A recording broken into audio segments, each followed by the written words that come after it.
السلام علیکم، میں ہوں شاہد محمود اور آپ دیکھ رہے ہیں کو پاکستان۔ بجٹ کے حوالے سے اکثر لوگ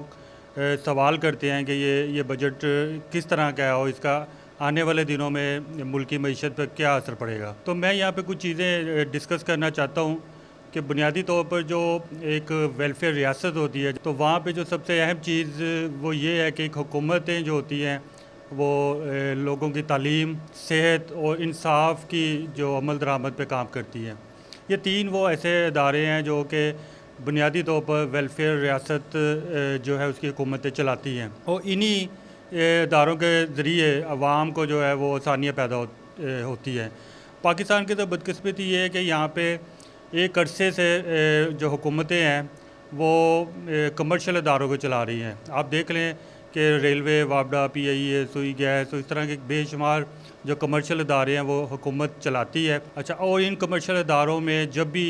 پیسے کی لین دین پرچیزز وغیرہ ہوتی ہے تو اس میں کرپشن ہوتی ہے۔ یہی وجہ ہے کہ پاکستان میں کرپشن کا انڈیکس بہت زیادہ ہے۔ اب ہونا تو یہ چاہیے کہ حکومت جو ہے وہ اپنے کرنے کے کام کرے۔ پاکستان میں پرابلم یہ ہے کہ چونکہ حکومت تعلیم، صحت اور امن و امان، خاص طور پر انصاف اور امن و امان کی جو فراہمی میں ناکام ہیں پاکستانی تمام حکومتیں، جس کی وجہ سے ملک میں معیشت اور سرمایہ کار جو ہے محفوظ اپنے آپ کو نہیں سمجھتا، اور سرمایہ دار سب سے ایک کمزور طبقہ ہوتا ہے جس کو اپنا سرمایہ لگا کے اس سے پروفٹ کمانا ہے۔ اس کے لیے جب تک وہاں ملک میں سیاسی حالات اور امن و امان کی صورتحال اچھی نہیں ہوگی اور تمام انصاف کے ادارے سب کو برابری کی سطح پہ انصاف فراہم نہیں کریں گے تو سرمایہ دار کبھی بھی اپنی سرمایہ کاری کو اس میں اضافہ نہیں کرے گا، بلکہ وہ کوشش کرے گا کہ جو اس کا پیسہ ہے بچتا ہے اس کو اٹھا کے باہر کے ملکوں میں جمع کر دے تاکہ وہاں پہ سے وہ محفوظ رہ سکے۔ اور پاکستان میں پرابلم یہ ہے کہ ایک طرف تو حکومتیں جو ہیں وہ سرمایہ داروں کے لیے بہت زیادہ فرینڈلی ماحول نہیں پیدا کرتی ہے، اور دوسری طرف ہمارے سیاسی حالات ایسے ہیں کہ آئے روز کچھ نہ کچھ ملک میں چلتا رہتا ہے، کبھی احتجاج اور اس طرح کے سلسلے، جس کی وجہ سے کاروبار ملک میں چل نہیں پاتا ہے۔ اور یہی سب سے بڑی پرابلم ہے کہ جب ملک میں انڈسٹری گرو نہیں کرتی، ملک میں کاروباری افراد جو ہیں وہ محفوظ نہیں ہیں، تو حکومتوں کو اپنا کاروبار چلانے کے لیے پیسہ چاہیے ہوتا ہے۔ تو وہ حکومتیں کیا کرتی ہیں، وہ غریب ایک عام آدمی سے اس کی عام ضروریات زندگی خریدنے پر وہ انڈائریکٹ ٹیکس لگاتی ہے، جیسے کہ سیل ٹیکس ہے، ایکسائز ٹیکسز ہے، یہ وہ ٹیکس لگا دیے جاتے ہیں جو کہ وہاں پہ لوگ جن لوگوں کو حکومت کو سپورٹ کرنا ہوتا ہے، بدقسمتی یہ ہے کہ وہی لوگ ہیں جس سے حکومت زیادہ سے زیادہ سپورٹ لینے کے لیے ان پہ ان کی ضروریات زندگی پہ ٹیکس لگاتی ہے، اور حکومت خود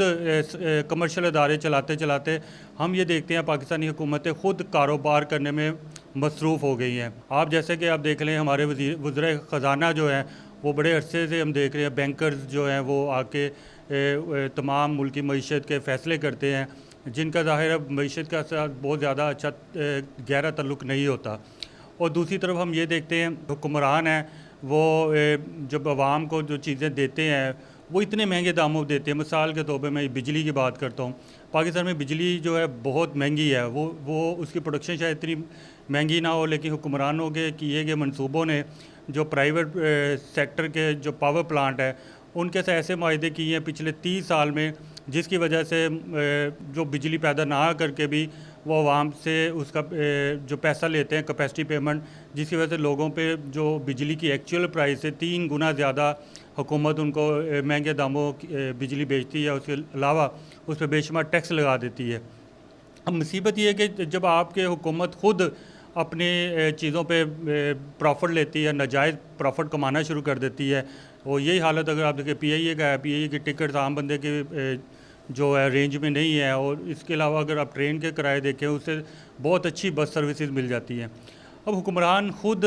پروفٹ کمانے کے چکر میں پڑ جاتے ہیں جب وہ ناجائز منافع خوری کرتے ہیں اور اپنی پیدا کی ہوئی چیزوں کو بہت مہنگے داموں اپنے عوام کو بیچتے ہیں، تو اس کا نتیجہ یہ نکلتا ہے کہ یہی حکمران یا ایسے لوگ جو کاروباری ذہن کے حکومتوں پہ قابض ہو جاتے ہیں، اور پھر وہ کسی بھی لیول پہ جا کے